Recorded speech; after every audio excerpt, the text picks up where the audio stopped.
हम दोस्तों आप देख रहे हैं जानकारी सुविधा यूट्यूब चैनल। अगर आप एक सीएससी बीएलई हैं दोस्तों और यूसीएल सेंटर चला रहे हैं, यहाँ आप किसी प्राइवेट कंपनी के माध्यम से यूसीएल या आधार सेंटर का संचालन कर रहे हैं दोस्तों, या बैंकिंग लाइन में या कहीं भी आप आधार का सेंटर यूज कर रहे हैं दोस्तों, तो आपके लिए एक बड़ी खबर होने वाली है दोस्तों।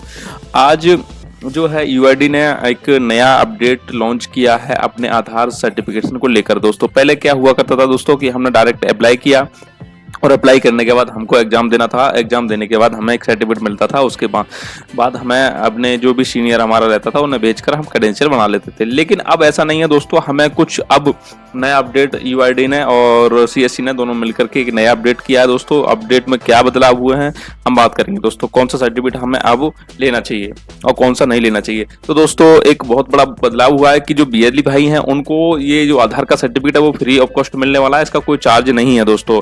अन्य प्राइवेट वालों को चार्ज हो सकता है, लेकिन आधार सीएससी सेंटर या यूसीएल जो संचालक हैं उनके लिए दोस्तों ये बिल्कुल फ्री है। तो दोस्तों बिना समय गंवाए हुए मैं लेके चलता हूँ उस वेबसाइट पर जहां से आपको ये सर्टिफिकेट मिलने वाला है दोस्तों। आप बिना वीडियो स्किप किए पूरा वीडियो देखिए, तब आपको समझ में आएगा दोस्तों क्या क्या अपडेट सीएससी और यूआईडी ने दोनों मिलकर किए हैं। हमको ये सर्टिफिकेट लेना चाहिए, नहीं लेना चाहिए और कहाँ से मिलेगा। अगर नहीं लेते हैं हमें तो यूसीएल हमारा चालू रहेगा, नहीं रहेगा। तो सारी जानकारी इस वीडियो के अंत तक बनी रही है, मैं देता रहूंगा आपको। जैसा कि आप दोस्तों देख रहे होंगे, Aadhaar operator and supervisor re exam certificate mandatory for CSC UCL and Aadhaar centre. दोस्तों सीएससी ने और यूआईडी ने एक नया नोटिफिकेशन लॉन्च किया। मैं इसको आपको बता रहा हूं कि आपको री एग्जाम मतलब री एग्जाम सर्टिफिकेशन, आपको अगर पहले से यूसीएल चला रहे हैं या नहीं चला रहे हैं, नया सेंटर लेना है तो आपको ये एग्जाम देना जरूरी है, ये ट्रेनिंग लेनी जरूरी है दोस्तों। ये ट्रेनिंग कितने दिन की रहेगी, कितने घंटे की रहेगी, सारी की सारी जानकारी इस वीडियो में दोस्तों मैं दूंगा, आप बने रहिए वीडियो के अंत तक। तो साथियों जैसा कि हम देख रहे हैं कि Aadhaar operator and supervisor recertification mandatory UCL and Aadhaar centre दोस्तों, सीएससी और यूडीआई की तरफ से सीएससी आधार यूसीएल पर काम कर रहे सभी CSC BLE and Aadhaar centre operator and supervisor के लिए operator and supervisor re exam Aadhaar operator and re exam mandatory कर दिया है दोस्तों, को अनिवार्य कर दिया गया है। सीएससी यूआईडी ने आधार यूसीएल का काम कर रहे नए एंड पुराने बीएलई भाइयों को आधार ऑपरेटर एंड सुपरवाइजर का री एग्जाम देकर सर्टिफिकेट जमा करने के लिए निर्देश दिए गए हैं दोस्तों। अगर आप यूसीएल संचालक हैं इस सीएससी से या फिर सीएससी के माध्यम से कोई आधार सेंटर या डिस्ट्रिक्ट लेवल या ब्लॉक लेवल पर चला रहे हैं दोस्तों, तो आपको री एग्जाम दे करके ये सर्टिफिकेट जमा करना है। अगर आप ये सर्टिफिकेट जमा नहीं करते हैं दोस्तों तो आपका जो सेंटर है वो क्लोज कर दिया जाएगा, आपकी आईडी बंद कर दी जाएगी। आपको दोबारा आईडी खोलने के लिए भी सीएससी बाध्य नहीं है दोस्तों, तो ये इससे पहले आपकी आईडी बंद हो उससे पहले अपना जाके ये सर्टिफिकेट ले लें दोस्तों। लेकिन दोस्तों यह एग्जाम पास करने के लिए बीएलई को सबसे पहले संबंधित डिस्ट्रिक्ट मैनेजर अथॉरिटी लेटर लेना होगा। जैसे कि आप अगर कोई नया सेंटर खोल रहे हैं तब भी आपको डिस्ट्रिक्ट मैनेजर से कांटेक्ट करना होगा, जिस भी कंपनी से आप संपर्क रखते हैं दोस्तों, या फिर आप पुराना है तो भी अथॉरिटी लेटर आपको लेना अनिवार्य है। अथॉरिटी लेटर लेना होगा, जिसके बाद आपको इस लेटर को NSEIT पोर्टल पर अपलोड कर एग्जाम के लिए अप्लाई करना होगा। NICT एग्जामिनेशन सेंटर पर भी लेकर जाना है दोस्तों। वो सर्टिफिकेट जो होगा उसकी जो कॉपी रहेगी दोस्तों वो उसको एग्जाम सेंटर पर भी लेके आपको जाना पड़ेगा कि आपने वही एग्जाम पर अपलोड किया नहीं। लेकिन दोस्तों जो NICT से एग्जाम सेंटर्स है उसको भी एक बदलाव दिया है दोस्तों, मैं आपको इस वीडियो में बात करूंगा। Authorisation letter for CSC Aadhaar operator re examination certificate. UID ने नए नियमों के आधार पर अनुसार अब आधार का काम करने के लिए इच्छुक नई या पुरानी आधार सेंटर ऑपरेटर सुपरवाइजर अपनी संबंधित कंपनी से ऑथराइजेशन लेटर लेना अनिवार्य होगा दोस्तों। उसके बाद ही आधार ऑपरेटर सुपरवाइजर परीक्षा अप्लाई कर पाएंगे। मतलब आपको ये लेटर लेना अनिवार्य है दोस्तों, इस लेटर के बाद ही आप एग्जाम कर पाएंगे। पहले क्या हुआ करता था, जैसे कि कोई भी आधार ऑपरेटर या सुपरवाइजर अपने मन से एग्जाम दे दिया किसी भी कोड से, लेकिन अब क्या होगा, एक वैल्यू कोड होगा, जिस कंपनी से आप काम कर रहे हैं उस कंपनी का कोड पहले वहां से संबंधित सुपरवाइजर या डिस्ट्रिक्ट मैनेजर जो भी कोऑर्डिनेटर होगा वो अपनी स्टाम्प लगा के आपको देगा, वेरीफाई करके देगा कि हाँ मैं इसको सेंटर देने वाला हूं या ये मेरे पास सेंटर ऑलरेडी काम कर रहा है दोस्तों। तो इसके बाद ही आप अप्लाई कर सकते हैं एग्जाम के लिए दोस्तों। अगर आपने पहले 2 या 16 या 17 18 19 20 में एग्जाम दे रखा है तो भी आपको नया एग्जाम देना होगा। अब बहुत सारे बीएलई भाई हमारे ये सोच रहे होंगे कि मैंने तो पहले आधार सुपरवाइजर सर्टिफिकेट ले रखा है, लेकिन अब मुझे क्या करना है। नहीं दोस्तों, अब आपको दोबारा से री एग्जाम सर्टिफिकेशन लेना जरूरी है। अगर आप एक सीएससी यूसीएल आधार ऑपरेटर हैं तो आपको Aadhaar operator supervisor re exam certification mandatory है दोस्तों यूसीएल के लिए। अगर आप सीएससी से यूसीएल चला रहे हैं दोस्तों तो आपको एग्जाम लेना मतलब एग्जाम देना जरूरी है दोस्तों। अगर आप कोई अन्य सेंटर चला रहे हैं तब भी ये जरूरी है। डिस्ट्रिक्ट मैनेजर या कोऑर्डिनेटर, डिस्ट्रिक्ट कोऑर्डिनेटर से संपर्क कर ये लेटर लेकर आप प्राप्त कर सकते हैं दोस्तों। लेटर का फॉर्मेट आप नीचे डाउनलोड बटन पर क्लिक करके कर सकते हैं दोस्तों। फॉर्मेट दोस्तों मिल जाएगा डाउनलोड ऑथराइज्ड लेटर, यहाँ से आप क्लिक करेंगे दोस्तों। जैसे क्लिक करेंगे आपको लेटर मिल जाएगा। अपने जिला के डिस्ट्रिक्ट मैनेजर से जानकारी नीचे दोस्तों सारी जानकारी अपने डिस्ट्रिक्ट मैनेजर से ले सकते हैं कि हमको क्या करना है, कैसे करना है दोस्तों। उससे पहले दोस्तों मैं आपको मौजूदा आधार में काम कर रहे सभी ऑपरेटर सुपरवाइजर को यह डेट मतलब सुनिश्चित है कि आप किस किस डेट तक आप अपलोड कर सकते हैं दोस्तों। जो नया पोर्टल सीएससी ने लॉन्च किया, मैं बात करते हैं नए पोर्टल की। आधार सुपरवाइजर सर्टिफिकेट में दोस्तों जो बड़े बदलाव किए हैं उसकी हम बात करते हैं। तो उन्होंने क्या बदलाव किए हैं दोस्तों, मैं पोर्टल की लिंक आपको डिस्क्रिप्शन में दे दूंगा वीडियो के। दोस्तों मैं उस वेबसाइट पर आ चुका हूं जो कि एक नई वेबसाइट सीएससी और आधार सुपरवाइजर आधार यूआईडी सेंटर्स यानी कि ministry of skill development of मतलब इंडिया ने लॉन्च किया दोस्तों। तो इस वेबसाइट पर आपको जाना होगा और यहाँ से सर्टिफिकेट लेना होगा। तो दोस्तों अगर आपने पहले से देखो यहाँ लिखा हुआ दोस्तों welcome to Aadhaar training testing and certification portal, मतलब यहाँ आपको ट्रेनिंग भी दी जाएगी दोस्तों, टेस्टिंग भी ली जाएगी आपसे, मतलब आपने कितना सीखा कितना किया। तो ये एक सर्टिफिकेट है दोस्तों, आपको मतलब गेट ट्रेंड मतलब ट्रेंड भी किया जाएगा दोस्तों और सर्टिफिकेशन भी दिया जाएगा। Fresher and refresher training for enrolment and update operator, मतलब यहाँ न्यू एनरोलमेंट और अपडेट ऑपरेटर दोनों के लिए ट्रेनिंग दी जाएगी दोस्तों। उसके पास एक सर्टिफिकेट दिया जाएगा, सर्टिफिकेट देने के बाद ही आप अपनी क्रेडेंशियल बनवा सकते हैं। अगर ये सर्टिफिकेट आपके पास नहीं है दोस्तों तो आप क्रेडेंशियल नहीं ले सकते। तो कुछ बीएलई भाई हमारे ऐसे होंगे इन्होंने पहले से लॉगिन कर रखा होगा, मतलब पहले से रजिस्ट्रेशन कर रखा होगा। रजिस्ट्रेशन बीएलई भाइयों ने कर रखा है तो अपना यूजर आईडी और यूजर नेम पासवर्ड डालकर यहाँ से लॉगिन कर सकते हैं दोस्तों। अगर आपने लॉगिन नहीं किया है तो दोस्तों मैं आपको, अगर फर्स्ट टाइम इस पोर्टल पर आ रहे हैं, आपने एग्जाम नहीं दिया दोस्तों, तो मैं आपको बता दे रहा हूं, आपको रजिस्ट्रेशन पर क्लिक करना है। रजिस्ट्रेशन पर क्लिक करने के बाद हमारे पास कुछ ऐसा इंटरफेस होगा, इसमें सारा कुछ लिखा होगा। Please register yourself your my responsibility and active register enrolment agency for UID candidate without sponsorship authorisation and active register enrolment are not allowed to register, मतलब सारी जो भी है आप एक बार इसको रीड कर लेना दोस्तों। इसमें बहुत सारी जो है वो दी हुई है। दोस्तों मैंने पहले आपको बताया था कि आपको जो करना है ऑनलाइन मतलब जो फीस है दोस्तों उसके बारे में पहले बताया था। सीएससी बीएलई को दोस्तों ये फ्री होने वाली है, लेकिन जो प्राइवेट संस्था से अपना सेंटर ले रहे हैं उनके लिए कुछ फीस इस तरीके से होने वाली है। री एग्जाम सर्टिफिकेशन के लिए 199 रुपए मतलब एवरी स्टेप फीस होने वाली है दोस्तों। अगर एक स्टेप में देने वाले हैं तो ये फीस एक स्टेप में होने वाली है दोस्तों। तो दोस्तों ये मैंने आपको बता दिया था कि जो सीएससी बीएलई है उनके लिए एग्जाम फ्री रहेगा और जो सीएससी बीएलई नहीं है उनके लिए एग्जाम फ्री नहीं है। तो दोस्तों इसमें क्या क्या सर्टिफिकेट्स चाहिए, जैसे मतलब डॉक्यूमेंट्स क्या क्या चाहिए, आपको 12th पास होनी चाहिए दोस्तों। और उसके बाद अगर आईटीआई है तो 10+2 और आईटीआई दोनों की मार्कशीट लगनी चाहिए। 3 ईयर डिप्लोमा है तो वो भी होना चाहिए।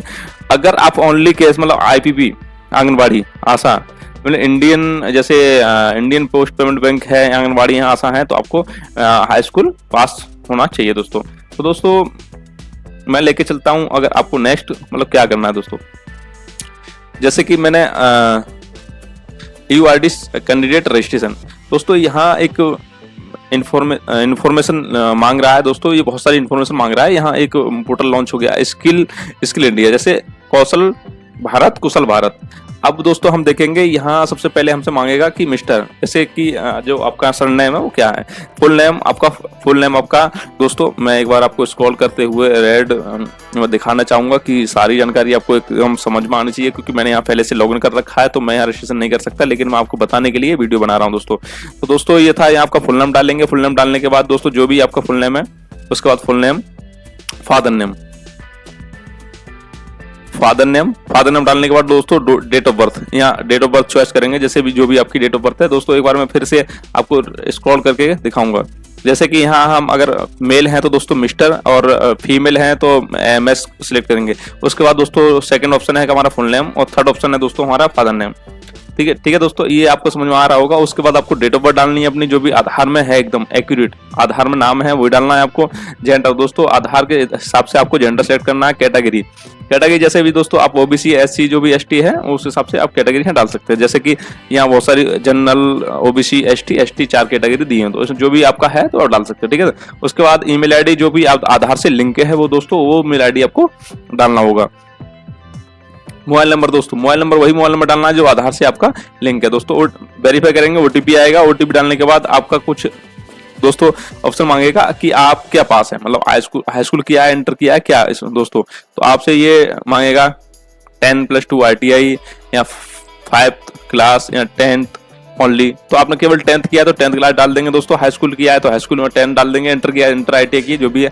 उसके बाद आपको जैसे भी आपने सिलेक्ट किया तो वहाँ आपको ये डॉक्यूमेंट्स मतलब PDF फाइल में अपलोड करना है दोस्तों। 5 MB का ये डॉक्यूमेंट्स होना चाहिए और अपलोड करना है। जैसे हाई स्कूल की मार्कशीट मैंने चॉइस की तो हाई स्कूल अपलोड करना है दोस्तों। उसके अपलोड करने के बाद यहाँ क्लिक कर देंगे अपलोड पर दोस्तों, तो ये अपलोड हो जाएगा ऑटोमेटिक। अपलोड होने के बाद दोस्तों फिर हमसे कुछ और इन्फॉर्मेशन मांगेगा, जैसे रेजिडेंटल एड्रेस दोस्तों, हमें वो एड्रेस देना है, फुल एड्रेस जहां हमारा आधार कार्ड के पीछे लिखा हुआ होता है हमारा एड्रेस, वही पिन कोड हमको देना है। उसके बाद जैसे कि स्टेट है दोस्तों, अपना स्टेट सिलेक्ट करेंगे, जो भी स्टेट आपका रहेगा दोस्तों। मेरा उत्तर प्रदेश है, उत्तर प्रदेश करेंगे। उसके उत्तर प्रदेश सेलेक्ट करने के बाद दोस्तों ऑटोमेटिक डिस्ट्रिक्ट यहाँ आ जाएगा, डिस्ट्रिक्ट सेलेक्ट करेंगे। जैसे कि मेरा डिस्ट्रिक्ट है तो डिस्ट्रिक्ट मैंने सेलेक्ट कर लिया। डिस्ट्रिक्ट सेलेक्ट करने के बाद दोस्तों हमें आधार नंबर देना है, अपना आधार नंबर दोस्तों। आधार नंबर देने के बाद यहाँ अपना जो भी है बार डेट का आधार नंबर देने के बाद हमारे पास वेरीफाई करने के लिए मांगेगा। तो वेरीफाई जैसे वेरीफाई करेंगे तो आपका जो आधार का नंबर लिंक है दोस्तों और ईमेल आईडी, उन दोनों पे ओटीपी जाएगा। ओटीपी जाने के बाद एक ओटीपी डालेंगे। फिर दोस्तों ओटीपी डालने के बाद हमारे पास कुछ ऐसा पूछेगा, उम्मीदवार प्रमाणीकरण के लिए अपना UID नंबर देना चाहते हैं, मतलब आप सहमत हैं कि मेरा जो आधार का डाटा है वो आप ले सकते हैं, कोई भी दिक्कत मुझे नहीं है। तो दोस्तों नीचे एक और नोट दिया हुआ है, नोट हम पढ़ लेंगे दोस्तों। मैं आधार परीक्षण में प्रमाणन पोर्टल पर पंजीकरण के लिए अपनी पहचान स्थापित करने के उद्देश्य से अपना आधार कार्ड नंबर देने की सहमति देता हूं या देती हूं। इसके अलावा बायोमेट्रिक या OTP अथवा दोनों की जरूरत होने पर मैं इसमें उपलब्ध कराने के लिए सहमत हूं। मेरे सत्यापन को लेकर मुझे किसी भी तरह का आपत्ति नहीं है, मतलब मैं जो आधार कार्ड दे रहा हूं मेरा डाटा सही है, मैं कोई आपत्ति नहीं करता हूं। मैं जानता हूं कि मेरे द्वारा दी गई यह जानकारी उपयोग आधार प्रणाली के जरिए मेरी पहचान को सत्यापित करने के लिए किया जाएगा। उपयुक्त उद्देश्य के अलावा किसी भी अन्य उद्देश्य के लिए इसका उपयोग नहीं किया जाएगा। मतलब आधार का जो डाटा है दोस्तों, OTP जो लेगा पोर्टल, वो केवल आपकी जानकारी प्राप्त करने के लिए करेगा, इसके अलावा आपका कोई डाटा लीक करने का काम नहीं करेगा दोस्तों। तो ये यहाँ इन्होंने नोट दे दिया है दोस्तों। उसके बाद मैंने जैसे कि आपको बताया था कि आपको ऑथराइजेशन लेटर आपको लेना है। तो ऑथराइजेशन लेटर क्या था दोस्तों, मैं एक बार आपको स्क्रीन पर दिखा दे रहा हूं। जैसे कि यहाँ टेम्पलेट डाउनलोड करेंगे, टेम्पलेट डाउनलोड करने के बाद हमारे पास कुछ ऐसा इंटरफेस होगा। इंटरफेस होने के बाद हमारे पास डाउनलोड हो जाएगा। डाउनलोड होने के बाद दोस्तों जैसे कि थोड़ा डाउनलोड हो रहा है, नेट स्लो है, मेरा कोई दिक्कत नहीं है। उसके बाद हम डाउनलोड कर लेंगे। डाउनलोड करने के डाउनलोड अगर आपने पहले कर रखा, क्योंकि पहले आपको करना डाउनलोड, अगर डाउनलोड नहीं करेंगे तो आप उस समय कैसे उसको लेंगे। डाउनलोड पहले कर लीजिए, उसके बाद रजिस्ट्रेशन करिए, क्योंकि आप जाके अपने डिस्ट्रिक्ट मैनेजर जो भी कोऑर्डिनेटर उन संपर्क करके एक बार ये ले सकते हैं लेटर। ठीक है दोस्तों, तो मैं ये सर्टिफिकेट दिखाऊंगा। ये सर्टिफिकेट क्या है दोस्तों, मैं जैसे इसकी लिंक है ऑथराइजेशन लेटर फॉर्मेट दोस्तों। लेटर नंबर, लेटर जैसे डिस्ट्रिक्ट मैनेजर आपके लेटर नंबर जारी करेंगे, उन्होंने कितने लेटर जारी किए तो वो अपन नंबर डाल के देंगे दोस्तों। डेट, कौन सी डेट में उन्होंने जारी किया है। जैसे कि आपका नाम होगा दोस्तों, आपके पिताजी का नाम, डेट, आपका आधार नंबर होगा दोस्तों। ये सारी डिटेल वो भर के देंगे। रजिस्टर कोड, जैसे मैंने बताया था दोस्तों कि जिस भी कंपनी से काम करेंगे तो उसका कोड होना अनिवार्य है। तो जैसे AE नेम, आधार एक सुपरवाइजर होता है दोस्तों, उसका नाम क्या है, अंडर RO नाम क्या है, तो ये सारी कुछ वो करके देंगे दोस्तों। उसके बाद एक पासपोर्ट साइज फोटो आप यहाँ अपना लगाने के बाद एक क्रॉस साइन करेंगे, इसके क्रॉस साइन करेंगे। क्रॉस साइन करने के बाद यहाँ दोस्तों जो भी आपको मतलब करके दे रहे हैं, वेरीफाई करके दे रहे हैं, वो अपनी सिग्नेचर और स्टाम्प लगा के वो आपको दे देंगे। स्टाम्प लगाने के बाद ये फॉर्मेट आपको स्कैन करना है। स्कैन करने के बाद दोस्तों यहाँ चूज फाइल पर अपलोड कर देना। चूज फाइल अपलोड करने के बाद जैसे कि road I am not a robot, यहाँ क्लिक करने के बाद हम सबमिट पर क्लिक कर देंगे। सबमिट पर क्लिक करने के बाद हमारे पास दोस्तों हमारा रजिस्ट्रेशन नंबर, रजिस्ट्रेशन हो जाएगा। Registration ID and login ID and password हमारे मेल और फोन पर दोनों पे आ जाता है दोस्तों। आने के बाद हमें लॉगिन करना है। लॉगिन करने के बाद आगे की प्रक्रिया दोस्तों मैं अगली वीडियो में आपको बताऊंगा। आज की जो वीडियो थी दोस्तों यहीं तक थी, और LSS सर्टिफिकेट को कैसे साइन कराना है, किससे साइन कराना है दोस्तों मैंने सारी जानकारी इस वीडियो में आपको दे चुका हूँ। और ये सर्टिफिकेट है, जाके जल्दी से जल्दी जितना भी जल्दी हो सके अपना सर्टिफिकेशन कर लीजिए दोस्तों। ट्रेनिंग पूरा कर लीजिए। पूरा करने के बाद जो भी आपकी, अगर आप CSC BLE हैं तो आपके लिए सर्टिफिकेट बिल्कुल फ्री है दोस्तों। अगर आप प्राइवेट हैं तो अपना जो भी चार्ज ले रहा है वो देख लेना। एक बार फ्री भी हो सकता है, कुछ मैं कह नहीं सकता इस बारे में, लेकिन सीएससी के लिए श्योरिटी है कि वो फ्री है। तो दोस्तों जल्दी से जल्दी जाके अपना सर्टिफिकेट ले लीजिए। आप यूसीएल संचालक हैं या आधार ऑपरेटर हैं तो ये सर्टिफिकेट आपको लेना अनिवार्य है। अगर आप नहीं लेते हैं दोस्तों तो इसके बाद आपका सेंटर बंद कर दिया जाएगा और इसमें किसी की भी रिस्पॉन्सिबिलिटी नहीं होगी। मिलता हूं ऐसी ही अगली जानकारी भरी वीडियो के साथ। तब तक के लिए जय हिंद, राधे राधे। अगर दोस्तों मेरा वीडियो अच्छा लगा हो तो चैनल को सब्सक्राइब, वीडियो को लाइक कर देना।